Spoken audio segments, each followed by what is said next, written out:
Hello everyone. Today we will solve from question number 21 of exercise 7B class 7th RS Agarwal math. इससे पहले दो video में question number 1 से 20 तक complete हो चुके हैं, जिसका लिंक मैं आपको डिस्क्रिप्शन बॉक्स में दे दूंगा। वैसे आप प्लेलिस्ट से भी उसे देख सकते हैं।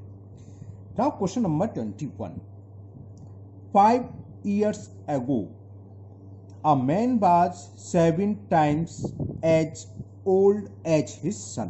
मतलब क्या हुआ? 7 साल पहले जो आदमी है अपने बेटे की उम्र का 7 टाइम्स है। ओके, नेक्स्ट आगे पढ़ते हैं। 5 years hence, यानी कि after 5 years, the father will be 3 times as old as his son। Find their present age। हमें फादर और सन दोनों की प्रेजेंट एज निकालनी है। हमने क्या बताया था? किसको एक्स मानते हैं, किसकी एज को एक्स मानेंगे?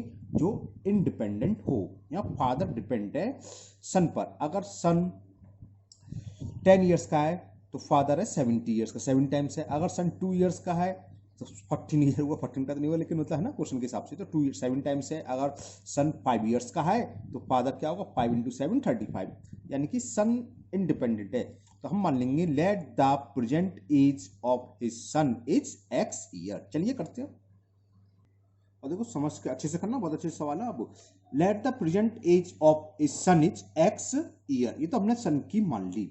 अब फादर की एज कितनी दे रखी है? 7 टाइम्स दे रखी है, लेकिन 5 ईयर्स एगो, प्रेजेंट एज से 5 साल पहले। तो 5 ईयर्स एगो सन की एज क्या रही होगी? तो पहले निकाल लो। तो age of son before 5 years, या 5 ईयर्स एगो, है ना, एक ही बात होती है। वो तो बिफोर या एगो एक ही बात है। बिफोर 5 ईयर्स, ये कितनी होगी? अगर आज सन 20 साल का है तो 5 साल पहले कितना होगा? 5 ईयर्स कम। अगर आज आप 16 ईयर्स के हैं तो 5 ईयर्स पहले कितने के रहे? 16 - 5, 11 ईयर्स का है ना, तो हमने 5 माइनस कर दिया। तो 5 साल पहले आ गई सन की एज। अब इस टाइम फादर की एज इसकी सम का कितना है? 7 टाइम्स, है ना। तो लिखो एज ऑफ फादर, या 5 ईयर्स एगो, ऐसे लिख लो। 5 ईयर्स एगो, ये सही लगेगी। 5 years ago, 5 years ago, age of father कितनी होगी? जो 5 ईयर्स पहले सन की एज है इसका 7 टाइम्स। ओके, तो 7 से मल्टीपल कर दो। तो ये हमें सन की तो पता है प्रेजेंट एज, 5 ईयर्स एगो सन की एज आ गई, 5 ईयर्स एगो फादर की भी आ गई। तो फादर की प्रेजेंट एज बता सकते हो, ये कितनी हुई? 7x, 7 से अंदर मल्टीपल कर दिया, 7 5 जा 35 ईयर्स। ये कब की बात चल रही है? 5 ईयर्स एगो। अगर 5 साल पहले फादर की एज मान लो 45 ईयर्स है, तो आज कितने साल होगी? 5 साल पहले की बात चल रही है, तो +5 कर दें, 50 ईयर्स होगी। समझ में आ गई ना। तो इसमें अगर हम 5 ईयर्स यानी कि +5 ऐड कर दें तो क्या आ जाएगी? Present age of father. समझ में आई ना। ये क्या लिखा था? 5 years ago as of father. ये तो 5 साल पहले फादर की एज है, तो आज की डेट में कितनी होगी? +5 कर देंगे। हम आपसे कहें कि आप 5 साल पहले 12 साल के थे, 12 ईयर्स के थे, तो आज कितने साल के रहे होगे? कैसे निकालेंगे? 12 + 5। अगर आज की 17 है ना, क्लियर। तो 5, इससे क्या हुआ? फादर की प्रेजेंट एज निकलाई। तो लिख लो प्रेजेंट एज ऑफ फादर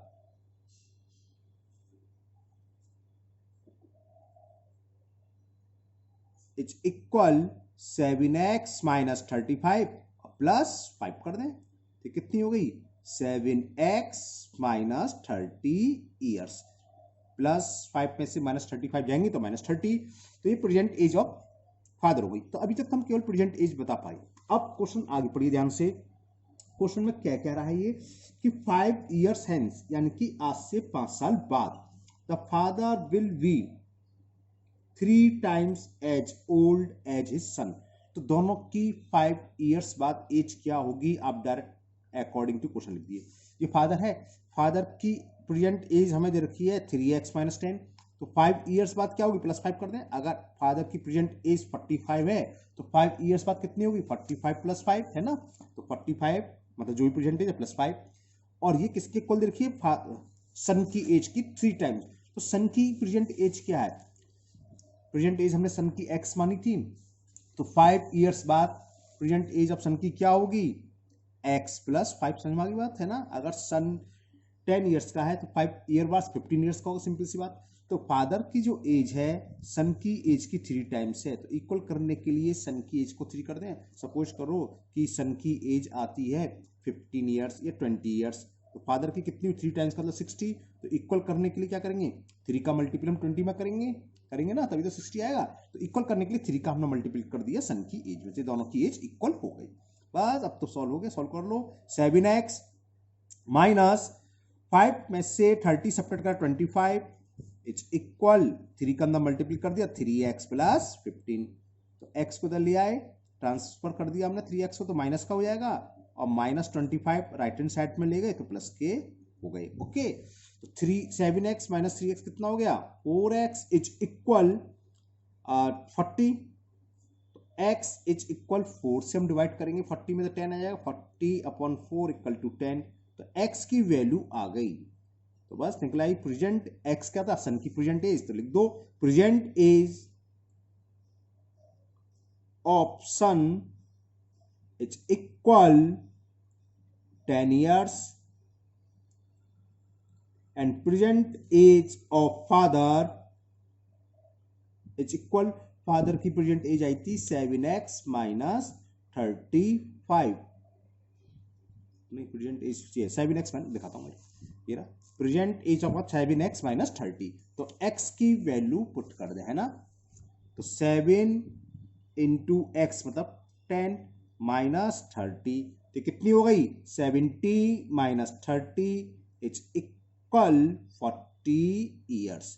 तो ये आंसर हो गया, सन की 10 ईयर्स, फादर की 40 ईयर्स। अब चेक कराते हैं आंसर सही है कि नहीं, है ना? ओरल तो हम आराम से चेक कर सकते हैं, वर्ड प्रॉब्लम के सारे आंसर। ये कह रहा था 5 ईयर्स एगो, तो जो 10 साल का 5 साल पहले कितने साल का हो? 5 ईयर्स का। अब फादर 40 ईयर्स का है, तो 5 ईयर्स पहले कितना होगा? 5 कम करना है, 35 ईयर्स का। अब कह रहा फादर की एज इसकी 7 टाइम्स है, 7 का मल्टीपल करना था, 7 5 35, यानी कि ये सही है। अभी और भी चेक करेंगे। फिर कह रहा 5 आफ्टर 5 हेंस 5 ईयर्स, यानी कि आफ्टर 5 ईयर्स। अब 5 ईयर्स बाद सन की एज कितनी हो गई? 10 प्लस 5 15, और फादर की कितनी हो गई? 40 प्लस 5 45। अब देखो 3 टाइम्स हो गया, 15 3 45, यानी कि हमारा सॉल्यूशन सही है। Now next question number 22, and the question is, after 12 years Manoj will be 3 times as old as he was 4 years ago.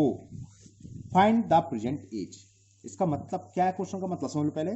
जो मनोज है आफ्टर 12 ईयर्स, आज की यानी कि प्रेजेंट एज से 12 ईयर्स बाद 3 टाइम्स हो जाएगा, कितना? As old as he was 4 years ago, यानी कि आज से 4 साल पहले जितने साल का था उसका ट्रिपल हो जाएगा। कब? आज से 12 ईयर्स बाद। तो वही सबसे पहले तो हम प्रेजेंट एज मान लेंगे, let the present age of Manoj be x year. चलिए करते हैं। अब डायरेक्ट एटीक्यू कर से ले सकते हो अकॉर्डिंग टू क्वेश्चन। अगर सब प्रॉब्लम आती है तो अलग अलग एज निकाल लो। चलो मैं अलग अलग एक से निकलता हूं। अब एज निकाल लो पहले, किस किस कौन कौन से टर्म आए समझ सुन लीजिए आप क्वेश्चन नंबर 22 में। एक तो है 12 आफ्टर 12 ईयर्स मनोज एज, तो पहले 12 ईयर्स बाद ही निकालना है। तो age of Manoj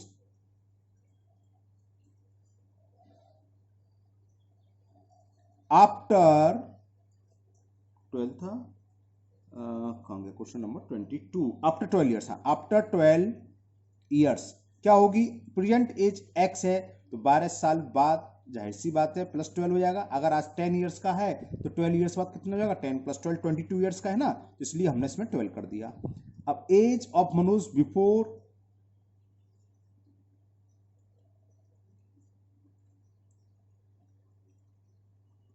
4 years, age of Manoj before 4 years, आज 4x ईयर्स का है, तो 4 साल पहले कितना होगा? 4 साल छोटा होगा, यानी कि -4 कर दें, इतने ईयर्स का हुआ। ओके, यहां तक समझ में आया? 2 लाइन एक्स्ट्रा लिखी हो तो लिख लो। अब करते हैं अकॉर्डिंग टू क्वेश्चन। सुनिए, मैं आपके लिए पढ़ता हूं सवाल, ध्यान से सुनना। ये कह रहा था question, after 12 years Manoj age will be 3 times. जो 12 ईयर्स बाद मनोज की एज है वो कितनी है? x + 2। ये कितनी है? 3 टाइम्स। किसके? ये भी सुन लीजिए, 3 times as old as he was 4 years ago, उस एज की जो वो 4 साल पहले था। और 4 साल पहले 4 इयर्स पहले कितना था, x माइनस 4, इसकी 3 टाइम्स है, कब, 12 साल बाद। बस अब तो सॉल्व हो गया। x plus 12 is equal 3x minus 12, 3, तो 12 को हमने ट्रांसपोर्ट करा लेफ्ट हैंड साइड को राइट हैंड साइड में, तो 12 प्लस 12 हो गया, और x को राइट हैंड साइड ले गए तो माइनस के x हो गए। 12 12 24, और 3x में से x सब्ट्रैक्ट गया, 2x 2 से डिवाइड कर दिया हमने, तो x की वैल्यू क्या आ गई, ये तो जानते हो, इधर लिख लो चाहे इधर, है ना, 12, तो निकला ही present age of Manoj. So present age of Manoj is 12 years। Okay, इसको भी मैं चेक कर रहा था आंसर। देखो क्वेश्चन क्या था, अब प्रेजेंट एज मालूम पड़ गई, ये कह रहा था 12 years आफ्टर 12 years, तो 12 साल का है, 12 years बाद कितने years का हो गया, 12 प्लस 12 24, और मनुष्य 12 है, इससे 4 साल पहले, तो 4 years पहले कितने साल का होगा, 12 years का, ये 12 है ना, तो 4 कम कर ले तो 8 years का हुआ, तो मनोज की एक 3 टाइम्स, देखो 3 टाइम्स बैठ रही है, ये 8 है, ये 24, 8 3 या 24, यानी कि हमारा आंसर सही है, हमारा सॉल्यूशन एकदम सही है। Okay, now next question number 23। Next question number 23, in an examination students require 40% of the total marks to pass, यानी पासिंग मार्क्स कितने, 40% है। If Rupa gets 185 marks and fail, Rupa है उसको 185 मार्क्स है लेकिन फेल होगी कितने नंबर से, y 15 मार्क्स, तो फाइंड द टोटल मार्क्स। चलिए करते हैं, सबसे पहले वही, let the total marks be x। Okay, तो सबसे पहले मान लिया टोटल मार्क्स x हैं, तो लेट द, मतलब जो एग्जाम हुआ टोटल x मार्क्स का हुआ, let total marks it's equal x। अब पासिंग मार्क्स कितने, 40%, तो पहले पासिंग मार्क्स निकाल लो, पास होने के लिए कितने मार्क्स की रिक्वायरमेंट है, या रिक्वायरमेंट ऑफ पासिंग मार्क्स, या शॉर्ट में पासिंग मार्क्स लिख लो। पासिंग मार्क्स x का 40% कैसे निकालते हैं, x इंटू 40 अपॉन 100, 0 से, बल्कि चलो 20 से निकाल कर दिया, 2 से 2 टाइम्स, और ये 5, तो कितना आ गया, 2 अपॉन 5x मार्क्स। यानी कि अगर x मार्क्स का एग्जाम है तो हमें पास होने के लिए 2 अपॉन 5x मार्क्स चाहिए। ओके, जैसे 33 का होता है, 100 में 33 पास होने के लिए चाहिए थे। अब मैं आपसे एक क्वेश्चन करता हूं, कोई स्टूडेंट्स है उसको 33 मार्क्स चाहिए थे पास होने के लिए, उसने 20 मार्क्स फाइंड करे और 13 नंबर से फेल हो गया, है ना, तो पासिंग मार्क्स क्या हुआ, कैसे निकालेंगे, जितने नंबर उससे मिले हैं उसमें कितना ऐड कर दें, जितने नंबर से वो फेल हो गया हो, 20 प्लस 13 इक्वल क्या हो जाएगा, पासिंग मार्क्स, है ना, बात समझ में आ रही है। इसी तरह यहां लिखेंगे अकॉर्डिंग टू क्वेश्चन, दोबारा सुन लीजिए, क्वेश्चन ये था, रूपा थी, रूपा को मिले 185 marks, Rupa gets 185 marks, okay, and fail by 15 marks, और वो 15 मार्क्स से फेल हो गई। अगर इसमें 15 प्लस कर दे तो क्या हो जाएगी, पास हो जाएगी, यानी किसके इक्वल हो जाएंगे, पासिंग मार्क्स के इक्वल, समझ में आ गया ना, 185 मार्क्स तो मिले लेकिन ये 15 नंबर से फेल हो गई, तो इसमें अगर 15 मार्क्स को ऐड करते हैं तो इक्वल पास हो गई, यानी कि ना, यानी कि पासिंग मार्क्स, और पासिंग मार्क्स कितना है, तो यानी कि इक्वल किसके हो गए, 2x अपॉन 5। बस सॉल्व कर लीजिए, 185 प्लस 15 कितना हो गया, 200 is equal 2x upon 5, cross multiplication कर ले, है ना, 200 into 5 upon 2 is equal x, 2 से ये 100 बार कैंसिल, 100 5 जा 500, x निकला आया 500, तो टोटल मार्क्स पूछा था इसमें, तो टोटल मार्क्स आ गए 500, है ना, ये पूछा था फाइंड द टोटल मार्क्स, यानी कि 500 का टोटल एग्जाम हुआ, तो total marks it's equal 500, okay. Now question number 24, listen carefully, a number consist of 2 digits number है, whose sum is 8, यानी कि 1 place digits plus 10 place digits, दोनों का सम दे रखा है 8। If 18 is added to the number its digits, are reverse, अगर 18 को ऐड कर दो डिजिट्स रिवर्स हो जाती हैं, फाइंड द नंबर। मतलब क्या ही समझाएंगे, देखो 2 डिजिट्स नंबर आप जानते हैं, जैसे 12 या 98, मैक्सिमम कितना होता है, लार्जेस्ट 2 डिजिट्स नंबर इज 99। खैर इसकी बात नहीं चल रही, 2 डिजिट्स नंबर है। इन दोनों डिजिट्स का सम हमें दे रखा है, सम ऑफ 2 डिजिट्स नंबर इज 8, यानी कुछ इस टाइप का आंसर आएगा, 17, 26, 35 या 44 भी हो सकता, नहीं हो सकता रिवर्स है ना, तो या इसका रिवर्स 53, 62, तो चलो इनमें से कोई एक आंसर आएगा, क्योंकि इन दोनों में सबका डिजिट्स 1 + 7 8, 2 + 6 8, 3 + 5 8, इनमें से एक आएगा, ये सवाल है। तो क्या होता है, ये 1 प्लस डिजिट्स, ये 10 प्लस डिजिट्स, तो इसमें से एक आपको एज्यूम करनी है, वो आपकी चॉइस है, चाहे 1 प्लस डिजिट्स आप मान लीजिए, चाहे 10 प्लस डिजिट्स, है ना, तो मैं 1 प्लस मान लेता हूं। Let 1 plus digit is equal x, okay. तो 10 प्लस डिजिट्स क्या होगी बता सकते हो, so 10 plus digit will be, इन दोनों डिजिट्स का सम कितना दे रखा है 8, अगर हमें एक मालूम है तो दूसरी क्या होगी 8 माइनस, है ना, क्या होगी दूसरी 8 में से हम 1 प्लेस डिजिट्स को सब्ट्रैक्ट कर दें तो ये 10 प्लेस डिजिट्स हो गई, ये समझ में आ गया। जैसे यहाँ था 62 हमें 2 मालूम है तो दूसरी क्या होगी 8 में से 2 सब्ट्रैक्ट कर दें, 6 आ गई नहीं आ गई, तो ये 8 माइनस एक्स, ओके। अब नंबर कैसे निकालते हैं, तो नंबर हुआ जो 2 डिजिट्स नंबर है वो नंबर होगा कितना, नंबर होता है 10 प्लेस में हम मल्टीपल करते हैं 10 से, तो 10 into 8 minus x plus 1 place digits.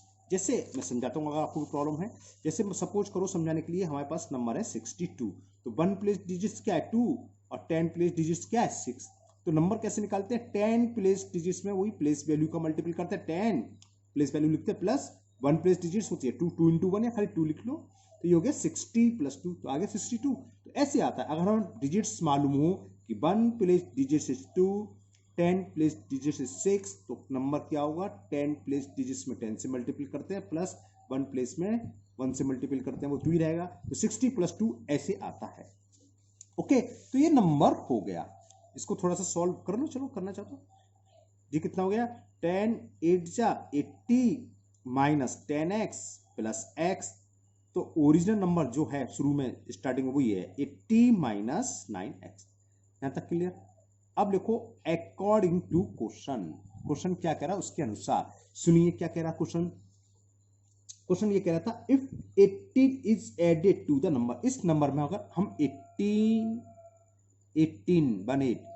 Add कर दें, यानी कि प्लस 18 ऐड कर दें, तो ये क्या हो जाता है, किसके इक्वल हो जाता है वो भी सुन लीजिए, if 18 is added to the number its digits are reverse, इसकी डिजिट्स रिवर्स हो गई, अगर 62 है तो ये तो 18 कम होगा, अगर 26 है तो 62 हो जाएगा, है ना, ऐड करने पर संख्या चेंज हो गई, जो संख्या चेंज हो गई तो 1 प्लेस डिजिट्स हो गई 10 प्लेस और 10 प्लेस डिजिट्स हो जाएगी 1 प्लेस, तो अब नंबर क्या होगा, ये नंबर क्या हुआ रिवर्स हो गया, रिवर्स का मतलब 1 प्लेस हो गया 10 प्लेस की जगह, और 1 प्लेस क्या था x, तो 10 प्लेस की जगह तो क्या होगा 10x, 10 से मल्टीपल करते हैं ना 10 प्लेस डिजिट्स में, और 1 प्लेस डिजिट्स क्या होगी जो 10 प्लेस डिजिट्स थी 8 माइनस x, बस इससे x वैल्यू निकलेगी। तो सॉल्व करें, 80 + 18 कितना हो गया 98 minus 9x is equal 10x में से x गए 9x प्लस 8 को इधर ले आए तो 98 माइनस 8 इज इक्वल 9x, और माइनस x को हम राइट हैंड साइड में ले जाएंगे तो प्लस के 9x, ओके ओके। तो 98 माइनस 8 कितना हो गया 90, 9x प्लस 9x 18x, और 18 से हम डिवाइड 90 में कर दें तो 18 5 जा 19, तो x की वैल्यू आ गई 5, x क्या माना था हमने 1 प्लेस डिजिट्स, तो 1 प्लेस डिजिट्स हो गई 1 place digits is equal 5 and 10 place 1 से लिखना था मैंने, 10 प्लेस डिजिट्स क्या थी 8 माइनस एक्स, 30। तो नंबर क्या हुआ, तो रिक्वायर्ड नंबर ही तो पूछा है इसमें, है ना। तो फाइंड द नंबर, तो नंबर इज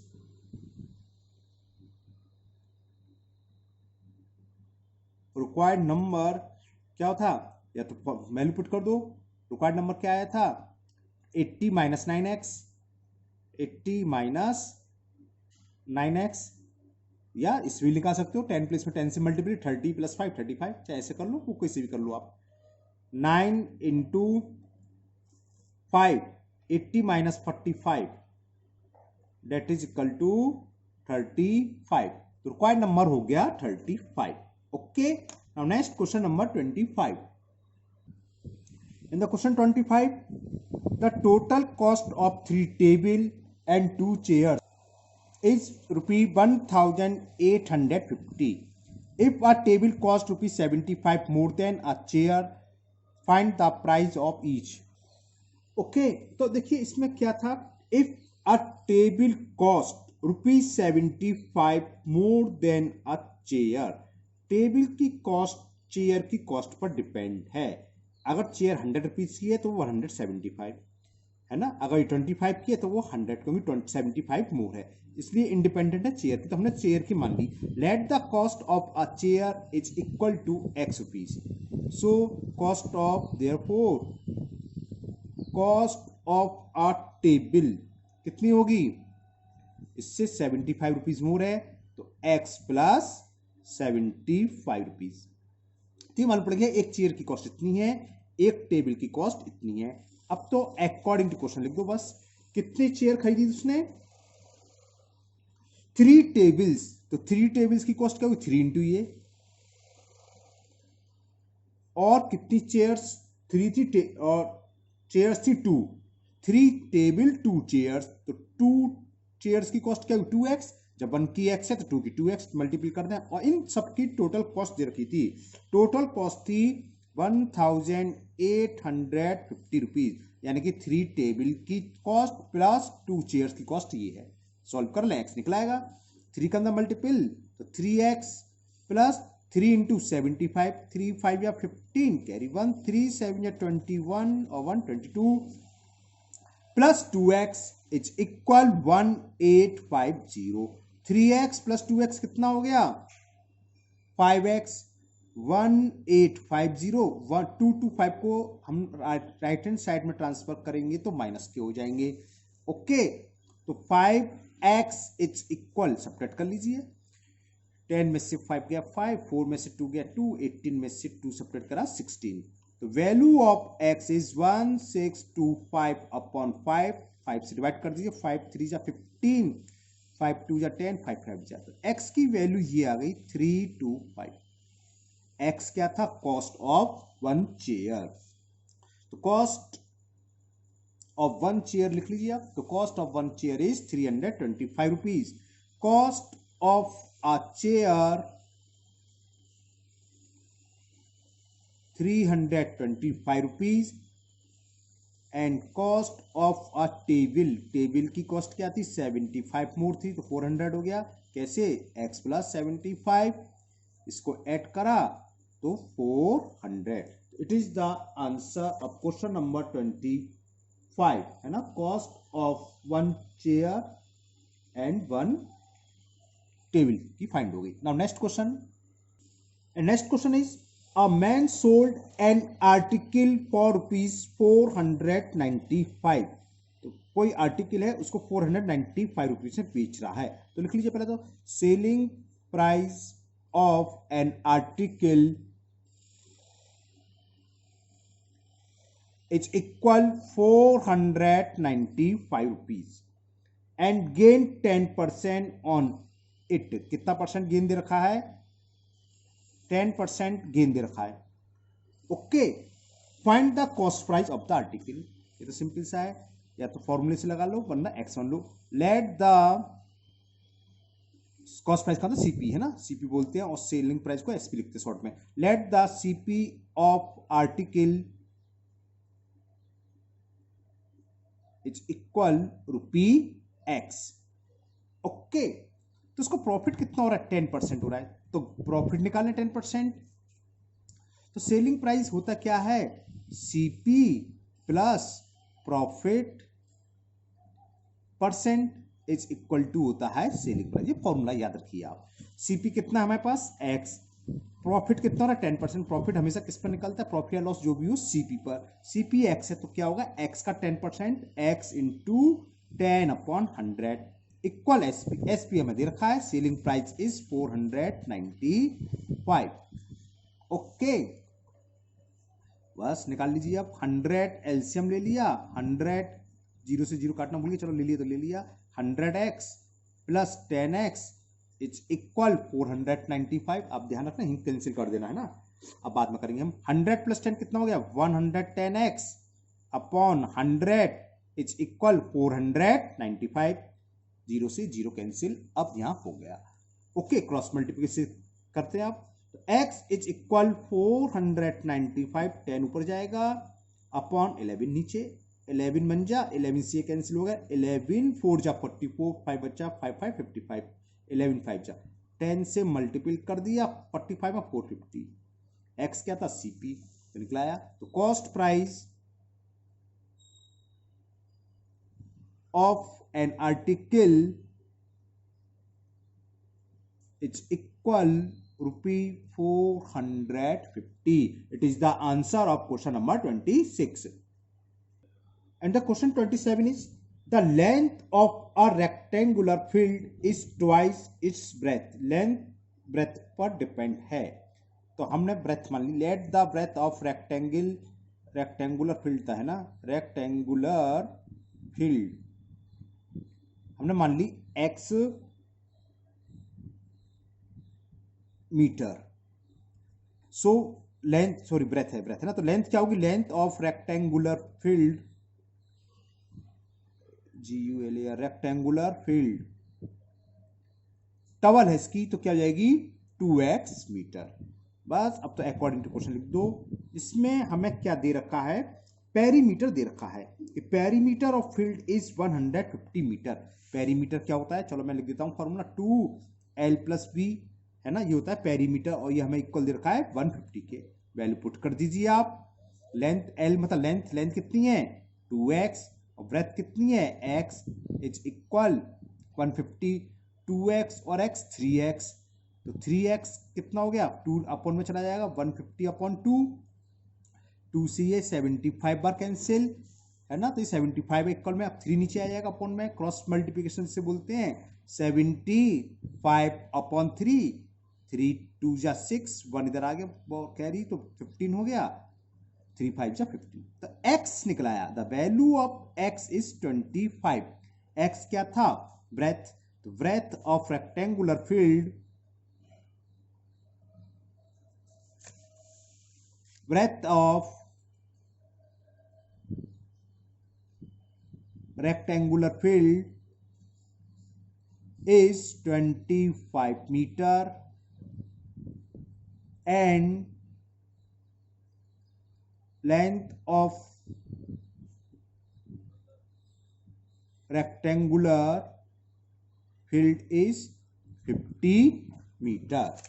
ओके तो आज के वीडियो में इतने ही क्वेश्चन करेंगे हम, बाकी क्वेश्चन नेक्स्ट वीडियो में करेंगे। मुझे उम्मीद है आपको अच्छे से समझ में आ गए होंगे। अगर आप पहली बार वीडियो देख रहे हैं तो चैनल को सब्सक्राइब करना ना भूलें। फिर मिलते हैं नेक्स्ट वीडियो में। Thank you, have a nice day.